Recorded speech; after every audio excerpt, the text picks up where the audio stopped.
Dostlar, bugün görəcəyimiz iş olacaq. Bu gördüyünüz F10'dur, BMW F10'dur. Bu gördüyünüz kimi rissaq qırılıb.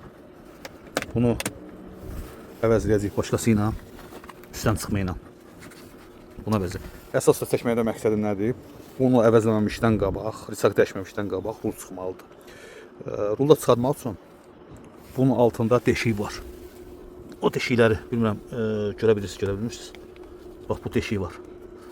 Bura atverka salıb,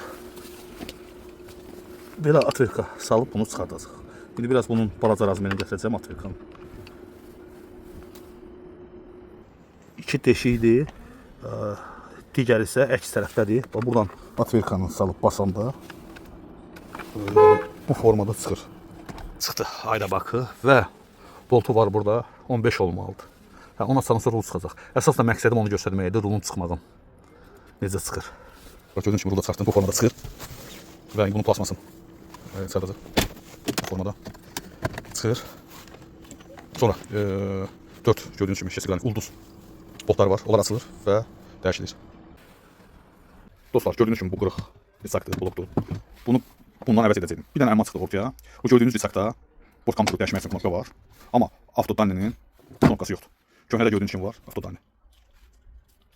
Amma bunda yoxdur. İndi çalışacağım ki, bunun içine söktüm bu qaydada. Bu qırıq olan. Çalışacağım ki, onun için bunun içine yığım. İndi nə dərəcədə alınacaq, onu sonunda göstərəcəm.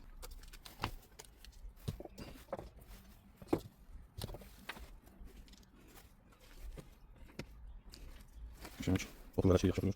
Bu.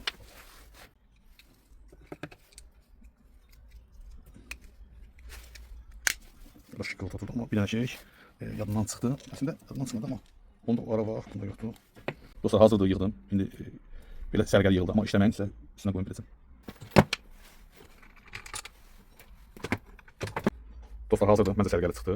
Bort kompüteri də işləyəcək, bir də Avtodan ilə əsas Avtodan da işləyəcək. Belə, üstünə yığacam, sonra sizə göstərəcəm işləməyin.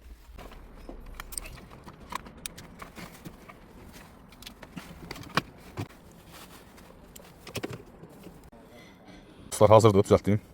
İndi bir dənə yoxlamaq lazımdır. Açar verim, zəhmət olmasa.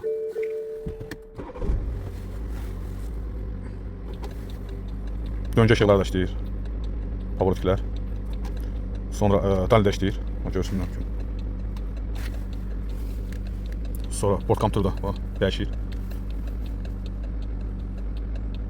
Belə. Bir də Avtodanını da yoxlamaq lazımdır. Yəqin ki, o da işləyəcək. Bir onu qeyd edim ki, bu prosesləri edəndən sonra mütləq ki, diaqnostika salıb xətalarını siləsiniz. Bir də kodlaşma istəyə bilər, kodlaşdırmaq lazımdır. İndi mən də istəmədim çünki öz qabına yığdım. Belə. Kimin sualı olsa şərh bölməsinə yazar, cavablandırıram. Sağ olun dostlar.